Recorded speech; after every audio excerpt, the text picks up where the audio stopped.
ആലോചിച്ചൊരു day ആണ്. Hello, ഇന്നും ഞാൻ വന്നിരിക്കുകയാണ് കുറച്ച് കമൻസുമായിട്ട്. അപ്പം നിങ്ങൾ വിചാരിക്കുന്നുണ്ടാവും, ഇവൾക്ക് ഇതെന്താ വേറെ പണിയൊന്നുമില്ലേ കമൻസ് വായിച്ച് മറുപടി അറിയാൻ.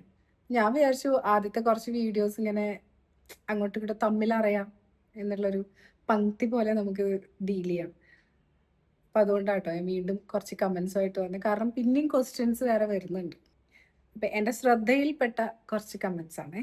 എൻ്റെ കയ്യിൽ നിങ്ങൾക്ക് തരാൻ സ്നേഹം മാത്രമേ ഉള്ളൂ കേട്ടോ. ഇനിയും വീഡിയോ ഇടണം എന്നാണ് പറഞ്ഞിരിക്കുന്നത്. എൻ്റെ ഇടയ്ക്ക് എനിക്കൊരു കമൻറ്റ് വന്നിരുന്നു. സരിത എന്നാണ് എൻ്റെ ഓർമ്മ ശരിയാണെങ്കിൽ പേര്. നീ എവിടെയെങ്കിലും പോയിക്കോ, അതിന് ഞങ്ങൾക്ക് എന്ത് വേണം എന്ന് പറഞ്ഞിട്ടൊരു ക്വസ്റ്റ്യൻ വന്നു. അല്ല, ഒരു കമൻറ്റ് വന്നു. ഞാൻ വീഡിയോയുടെ തുടക്കത്തിലേ പറഞ്ഞതാ, എന്നെ ഇഷ്ടമില്ലെങ്കിൽ വീഡിയോ കാണരുതെന്ന്. സരിത സുഹൃത്തെ, നിങ്ങൾക്ക് ഇഷ്ടമല്ലെങ്കിൽ കാണണ്ട. ഞാൻ എന്താ പറയുക, ഇങ്ങനെ കുറച്ച് നല്ല കമൻസ് വന്നിട്ടുണ്ട്. അപ്പം അവർക്ക് വേണ്ടിയിട്ടാണ് ഞാൻ വീഡിയോ ചെയ്യുന്നത്. പ്ലീസ്, എങ്ങനെയാണ് ഞാൻ പറയാ, ഇത് എൻ്റെ മാത്രം ഒരു കോമൺ പ്രശ്നമാണ് ഇത് കേട്ടോ. കാരണം കുറേ ഇതുപോലെ ഇഷ്ടമില്ലെങ്കിൽ സ്കിപ്പ് ചെയ്ത് പോവാന്നുള്ളത് മാത്രമാണ് ഓപ്ഷനല്ല. പിന്നെ നമ്മളത് കണ്ടുകൊണ്ട് അതിന് കുറ്റം പറഞ്ഞ് ഞാനിപ്പോൾ എൻ്റെ ഒരു സന്തോഷത്തിൻ്റെ അല്ലെങ്കിൽ ഒരു ആഗ്രഹത്തിൻ്റെ പുറത്താണ് എത്രയോ വർഷങ്ങൾക്ക് ശേഷം ആലോചിച്ച് ഇത്രയും വർഷം കഴിഞ്ഞിട്ടും ഞാൻ ഇപ്പോഴാണ് ഒരു യൂട്യൂബ് ചാനൽ ഇങ്ങനെ റീസ്റ്റാർട്ട് ചെയ്യുന്നതും അതിൽ വീഡിയോസ് ഇടാൻ തുടങ്ങുന്നതും. എൻ്റെ പേടിയും എൻ്റെ എന്താ പറയുക, ഈ ഞാൻ ഇട്ടാൽ ശരിയാവോ എന്നൊക്കെയുള്ള ആ ഒരു ചടപ്പും ഒക്കെ മാറ്റി വെച്ചിട്ട് ഞാൻ വീഡിയോ ഇടാൻ തുടങ്ങിയത് ഇത് ഇപ്പോഴാണ്. ഇത് എത്രയോ വർഷങ്ങൾ മുമ്പേ ഞാൻ ആലോചിച്ചുകൊണ്ടിരുന്ന കാര്യമാണ്. എനിക്ക് അറിഞ്ഞൂടാ അത് എന്ത് തരം ഇതാണെന്ന് എനിക്ക് അറിഞ്ഞൂടാ. വിഷമം തോന്നും നമുക്ക് കാണുമ്പോഴേ. അപ്പൊ ഇഷ്ടമില്ലെങ്കിൽ പൊക്കിയോ. എനിക്ക് വേറെ ഒരു കമന്റ് വന്ന ഒരുപാട് കമന്റ്സ് ഇങ്ങനെ നല്ലത് വായിച്ചിട്ട് അഹങ്കാരം കൂടരുത്. ഇല്ല, ഒരിക്കലും ഇല്ല. അഹങ്കരിക്കാനായിട്ട് എൻ്റെ കയ്യിൽ ഒന്നുമില്ല. എനിക്ക് ആകെ കൂടുള്ളത് നിങ്ങൾ ഒരുപാട് പേരുടെ, കുറച്ച് പേരുടെ ഈ സ്നേഹം മാത്രമാണ്. ഞാൻ ആളല്ല അഹങ്കരിക്കാനായിട്ട്. കാരണങ്ങൾ ഒരുപാടുണ്ട്. നേരിട്ട് കണ്ട കുറെ കാര്യങ്ങളുണ്ട്. അപ്പൊ അതുകൊണ്ട് തന്നെ ഞാൻ പറഞ്ഞല്ലോ, ഒരുപാട് ജീവിതാനുഭവങ്ങൾ കിട്ടിയിട്ടുണ്ട് ഈ സമയത്തിൻ്റെ ഉള്ളിൽ. അപ്പോൾ അതൊക്കെ വെച്ച് നോക്കുമ്പം എനിക്ക് അഹങ്കരിക്കാനൊന്നും തോന്നാറില്ല സത്യം പറഞ്ഞാൽ. പിന്നെ നോർമലി ആൾക്കാർ പറയാറുണ്ട് എന്നെ കണ്ട ഒരു അഹങ്കാരി ലുക്കാണ്, ഒരു ജാട ലുക്കാണ് എന്നൊക്കെ. പക്ഷെ ആ പറഞ്ഞവർ തന്നെ പിന്നെ കുറച്ച് കഴിയുമ്പോൾ മാറ്റി പറയാറുണ്ട് കേട്ടോ. ഞാൻ തുടക്കത്തിൽ ഇങ്ങനെ വിചാരിച്ചത്, പക്ഷെ പരിചയപ്പെട്ട് കഴിഞ്ഞപ്പോൾ ഓക്കെ എന്ന്. അപ്പോൾ അങ്ങനെ ഒരു കാര്യമുണ്ട്. എന്നെ കാണുമ്പോൾ ചിലപ്പോൾ ഒരു അഹങ്കാരം ലുക്കൊക്കെ ചിലപ്പോൾ തോന്നിയാക്കാം. പക്ഷെ എൻ്റെ അടുത്തേക്ക് ആൾക്കാർ വരാറുണ്ട് കേട്ടോ. ഇഷ്ടമാണ്, പ്രോഗ്രാം ഇഷ്ടമാണെന്നൊക്കെ പറഞ്ഞിട്ട്. അതൊക്കെ കാണുമ്പോൾ ഭയങ്കര സന്തോഷമാണ്. ഇന്നും വന്നു കുറേ പേര് സ്നേഹത്തോട് കൂടിയിട്ട് അടുത്തേക്ക്.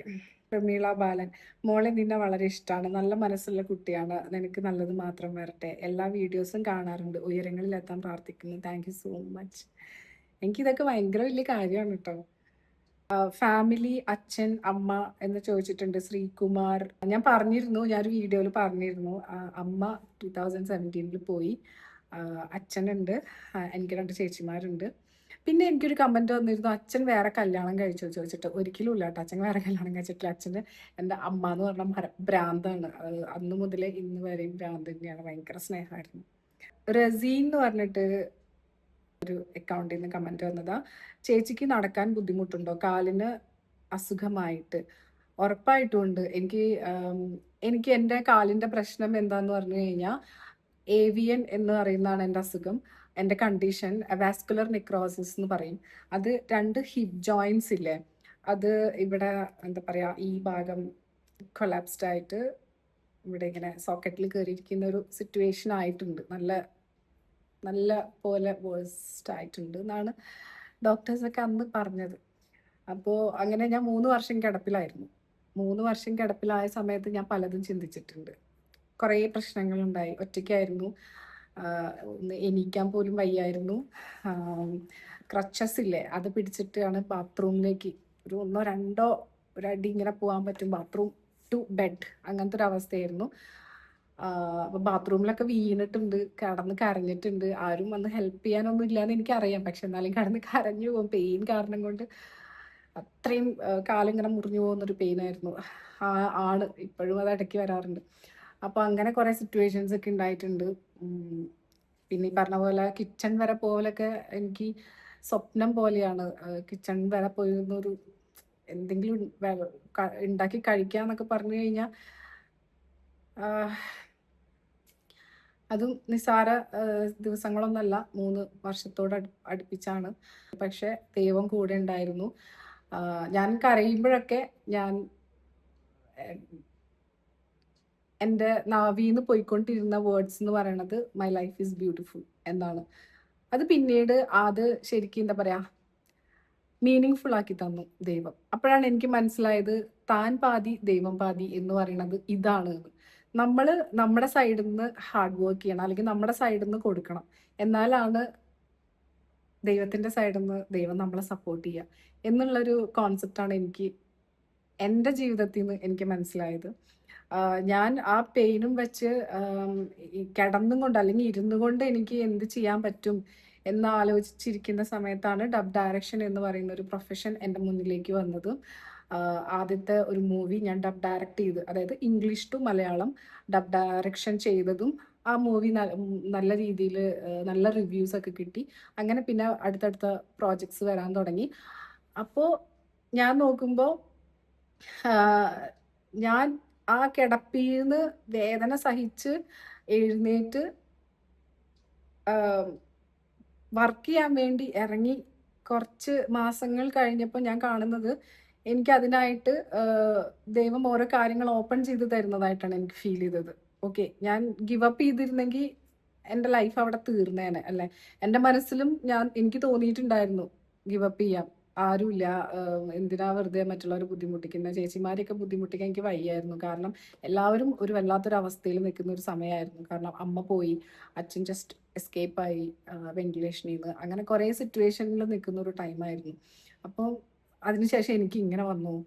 അപ്പോൾ മൊത്തത്തിൽ ഒരു എന്താ പറയാ, എങ്ങനെ മുന്നോട്ട് പോകും എന്നൊക്കെ കുറെ പറയാനുണ്ട്, കുറെ കാര്യങ്ങളുണ്ട് അതിന്റെ പുറകിൽ. ഞാൻ പെട്ടെന്ന് അതൊക്കെ ഇങ്ങനെ ഓർത്തുപോയി. അങ്ങനത്തെ കുറെ സിറ്റുവേഷനൊക്കെ തരണം ചെയ്ത് എനിക്ക് മനസ്സിലായത്, ഞാൻ എല്ലാത്തിനും പോസിറ്റീവ് സൈഡാണ് കാണാൻ നോക്കുന്നത്. ഞാൻ ആ കിടപ്പിലായ സമയത്ത് മതി, ജീവിതം മതിയാക്കാം എന്ന് വിചാരിച്ചിട്ടുണ്ടായിരുന്നെങ്കിൽ എനിക്കിതാ ഇപ്പോൾ ഉള്ള ഈ നിങ്ങളുടെ ഈ സ്നേഹവും എനിക്ക് ഈ പെർഫോം ചെയ്യാൻ കിട്ടിയ ഈ പ്ലാറ്റ്ഫോമും നല്ലൊരു ജീവിതവും ഒന്നും കിട്ടില്ലായിരുന്നു. ഞാൻ വെറും ഒരു ഓർമ്മ മാത്രമായി തന്നെ, കുറച്ച് പേർക്ക് മാത്രം അറിയാവുന്ന കുറച്ചൊരു ഓർമ്മ മാത്രമായി തന്നെ.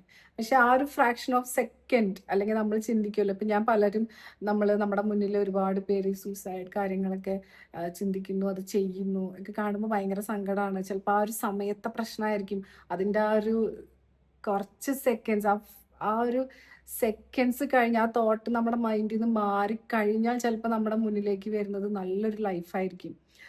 അത് ആരും കാണാൻ നിൽക്കാതെ, അത് അനുഭവിക്കാൻ നിൽക്കാതെ ഒരൊറ്റ പോക്ക് പോകും അല്ലേ. അപ്പോൾ ഒരിക്കലും അത് ആരും ചിന്തിക്കരുത്. നമ്മളത് എങ്ങനെ പരീക്ഷണഘട്ടം തരണം ചെയ്യാൻ പറ്റും എന്ന് ചിന്തിക്കണം എന്നാണ് എനിക്ക് മനസ്സിലായത്. അപ്പം ഞാൻ ഈ ഒരു അവസ്ഥയിൽ എഴുന്നേറ്റ് വേദന സഹിച്ച് എഴുന്നേറ്റ് സ്റ്റുഡിയോയിൽ പോയി ഇരുന്ന് വർക്ക് ചെയ്യാൻ തുടങ്ങി. ആ വർക്ക് സക്സസ് ആയി പോയി. അപ്പോഴും ഇരിക്കാനൊക്കെ എന്ന് പറഞ്ഞാൽ ബുദ്ധിമുട്ടാണ് കേട്ടോ, എനിക്ക് പറ്റാത്തൊരു കാര്യമാണ് ചെയ്തുകൊണ്ടിരിക്കുന്നത്. പക്ഷെ ഞാൻ കംപ്ലീറ്റ് ബ്രെയിനിനെ ഡൈവേർട്ട് ചെയ്ത് വർക്ക് കംപ്ലീറ്റ് ചെയ്ത് അടുത്ത പ്രോജക്റ്റ് എടുത്ത് അത് ചെയ്ത്. അപ്പോൾ എന്താ പറയുക, ഒരു ഡോക്ടറിനെ എനിക്ക് കിട്ടി. ഞാൻ അതിന് മുമ്പ് ഒരുപാട് ചികിത്സകളും ഒരുപാട് കാര്യങ്ങളൊക്കെ ചെയ്തതാട്ടോ. ട്രീറ്റ്മെന്റ്സ്, ഒരു കാണാത്ത ഡോക്ടേഴ്സ് ഇല്ല, പോവാത്ത ഹോസ്പിറ്റൽസ് ഇല്ല, ചെയ്യാത്ത തരത്തിലുള്ള ട്രീറ്റ്മെന്റ്സ്, ഓരോ തരത്തിലുള്ള ട്രീറ്റ്മെന്റ്സ് ഒക്കെ പരീക്ഷിച്ചതാണ് കേട്ടോ. എല്ലാം കഴിഞ്ഞ് എല്ലാവരും പറയുന്ന സർജറിയാണ്. അപ്പം സർജറിക്കുള്ള ഒരു സിറ്റുവേഷൻ ഇല്ലായിരുന്നു എനിക്ക്, അതുകൊണ്ടാണ് ഒന്നും ചെയ്യാൻ പറ്റാഞ്ഞത്. പക്ഷേ ഞാൻ ഇങ്ങനെ ഒക്കെ ഓണായി വന്ന് തുടങ്ങി കഴിഞ്ഞ ശേഷം ഒരു ഹോമിയോ ഡോക്ടർ എന്നെ ഹെൽപ്പ് ചെയ്തു. പുള്ളിയുടെ മരുന്ന് കഴിക്കാൻ തുടങ്ങിയ ശേഷമാണ് ഞാൻ പിന്നെ ഒന്ന് മര്യാദയ്ക്ക് നടക്കാൻ തുടങ്ങിയത്. ഞൊണ്ടലൊക്കെ മാറിയിട്ട് ഭയങ്കര ഞൊണ്ടിയാണ് ഞാൻ നടക്കുന്നത്, വീണ് പോകും സൈഡിലേക്ക്, അങ്ങനെയായിരുന്നു ഞാൻ നടക്കണ്ടായിരുന്നത്. ഇങ്ങനെ ബോഡിക്ക് ഇങ്ങനെ ചെറുതായി പോവും. സിറ്റുവേഷൻ പറഞ്ഞെനിക്ക് മനസ്സിലാവില്ല, അതൊരു വല്ലാത്ത സിറ്റുവേഷൻ ആയിരുന്നു. അപ്പൊ ജീവിതം കഴിഞ്ഞു എന്ന് തന്നെയാണ് ഞാൻ വിചാരിച്ചിരുന്നത്. അവിടെ നിന്നാണ് ഈ എഴുന്നേറ്റ് ഇവിടം വരെ ഇത് വന്നിരിക്കുന്നത്. അപ്പൊ ഇപ്പൊ എനിക്ക് നടക്കാൻ പറ്റുന്നുണ്ട് അറ്റ്ലീസ്റ്റ്. അത് എൻ്റെ ഒരു രണ്ടാം ജന്മമായിട്ടാണ് ഞാൻ കാണുന്നത്. അപ്പൊ കാലിന്റെ ഒരു വിശേഷം പറഞ്ഞു കഴിഞ്ഞാൽ ഇതാണ്. കാലിന് ഇപ്പോഴും പ്രശ്നമുണ്ട്. അത് മാനേജ് ചെയ്ത് കൊണ്ട് നടക്കുകയാണ്. എൻ്റെ ശരീരത്തിനെ പറ്റി ഞാൻ നന്നായിട്ട് പഠിച്ചു. ഇത് ഇനി എങ്ങനെയൊക്കെ മാനേജ് ചെയ്യണം. എന്നാലും എൻ്റെ കയ്യിൽ നിന്ന് സംടൈംസ് വിട്ടുപോകും. അപ്പോൾ ഒരു അവസ്ഥയാണ്. അപ്പോൾ അതൊക്കെ തരണം ചെയ്ത് ഇങ്ങനെ അഡ്ജസ്റ്റ് ചെയ്ത് പോകുന്നു. അപ്പോൾ എല്ലാവരും ഹെൽത്ത് നന്നായിട്ട് സൂക്ഷിക്കുക. ഹെൽത്താണ് നമ്മുടെ വെൽത്ത്. നമ്മുടെ ആരോഗ്യം നമ്മുടെ കയ്യിലുണ്ടെങ്കിൽ മാത്രമേ നമുക്ക് ധൈര്യമായിട്ട് മുന്നോട്ട് പോകാൻ പറ്റുള്ളൂ. അപ്പോൾ ആരോഗ്യത്തിൻ്റെ കാര്യത്തിൽ ആരും ഒരു വീഴ്ച വരുത്തരുത് എന്നാണ് എനിക്ക് പറയാനുള്ളത്. ഞാൻ കിടപ്പിലായിരുന്ന സമയത്ത് ഞാൻ പ്രാർത്ഥിച്ച ഒരേ ഒരു കാര്യമാണ് ദൈവത്തിൻ്റെ അടുത്ത്. മൈ ലൈഫ് ഈസ് ബ്യൂട്ടിഫുൾ എന്ന് എപ്പോഴും പറഞ്ഞുകൊണ്ടിരിക്കും. ഞാൻ പ്രാർത്ഥിച്ച ഒരു കാര്യമാണ്, ദൈവമേ എനിക്ക് 2 കാലിലൊന്ന് നിൽക്കാൻ പറ്റിക്കഴിഞ്ഞാൽ വേറെ ഒന്നും എനിക്ക് വേണ്ട. ഈ വരം എന്നൊക്കെ പറയില്ലേ, അങ്ങനെ എന്തെങ്കിലും എനിക്ക് തരുന്നുണ്ടെങ്കിൽ 2 കാലിനെ ഒന്ന് നിർത്തി തന്നാൽ മാത്രം മതി. ബാക്കി ഞാൻ എത്ര വേണമെങ്കിലും ഹാർഡ് വർക്ക് ചെയ്ത് ജീവിച്ചോളാം എന്നാണ് ഞാൻ പ്രാർത്ഥിച്ചുകൊണ്ടിരുന്നത്. നിൽക്കാൻ പറ്റിയാൽ മാത്രം മതി, അതിനൊന്നും എന്നെ അനുഗ്രഹിച്ചാൽ മതി എന്നും പറഞ്ഞിട്ടാണ് ഞാൻ പ്രാർത്ഥിച്ചുകൊണ്ടിരുന്നത്. വിളി കേട്ടതായിട്ടാണ് എനിക്ക് തോന്നുന്നത്. ദൈവം കേട്ടു. അതിനേക്കാളൊക്കെ ഉപരി എൻ്റെ അമ്മ കേട്ടു. എൻ്റെ അമ്മയുടെ ആത്മാവിൻ്റെ കൂടെ തന്നെ ഉണ്ട് എന്ന് വിശ്വസിക്കുന്ന ഒരാളാണ് ഞാൻ.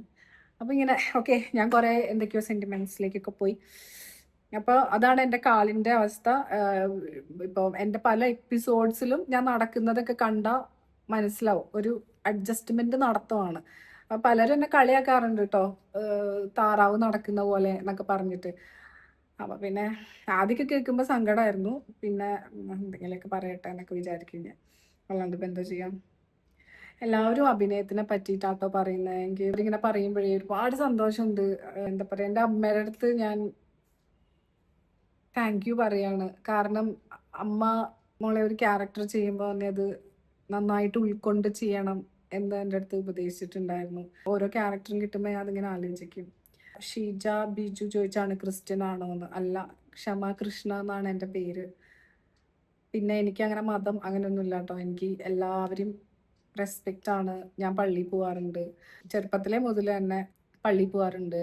അവിടെ പോയിരുന്ന് പ്രാർത്ഥിക്കാറുണ്ട്. ഫ്രണ്ട്സൊക്കെ മുസ്ലിംസും ക്രിസ്ത്യൻസും ഒക്കെയാണ്. അപ്പം എല്ലാം ഞാൻ ചെയ്യാറുണ്ട്. ഇപ്പം എൻ്റെ മുസ്ലിംസ് ഫ്രണ്ട്സ് ഉണ്ട്, അവരുടെ കൂടെ നോമ്പ് പിടിക്കാറുണ്ട്. അങ്ങനെയുള്ള എല്ലാ കാര്യങ്ങളും ഞാൻ ചെയ്യാറുണ്ട്. നിസ്കരിക്കാൻ പഠിച്ചിട്ടുണ്ട്.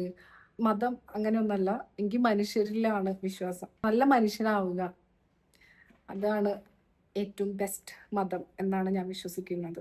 പിന്നെ ഒരു ഇൻട്രസ്റ്റിംഗ് ക്വസ്റ്റ്യൻ വന്നിട്ടുണ്ടായിരുന്നേ, ചേച്ചി ട്രാൻസ്ജെൻഡർ ആണോ എന്ന്. ട്രാൻസ്ജെൻഡർ അല്ല, ആക്ച്വലി ട്രാൻസ്ജെൻഡർ എന്നാണ് ഉദ്ദേശിച്ചത്. ആ കുട്ടിയാണോ ആരാന്നറിയില്ല. ഞാൻ ബൈ ബർത്ത് പെണ്ണാണ്, പെണ്ണായിട്ട് തന്നെയാണ് ജീവിക്കുന്നത്. ഷീജ ബാലസുബ്രഹ്മണ്യം എഴുതിയ കമൻറ്റ്, നല്ല അഭിനയ മോളെ, സിനിമയിലേക്ക് നല്ല കഥാപാത്രങ്ങൾ കിട്ടട്ടെ മോളെ, സുന്ദരിയാണ്. Thank you so much.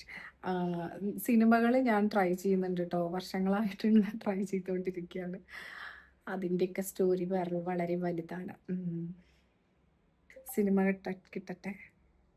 Beena Santhosh, അമ്മയെ റീപ്ലേസ് ചെയ്യാൻ പറ്റില്ല, എന്നാലും ഞങ്ങളൊക്കെയുണ്ട് കൂടെ.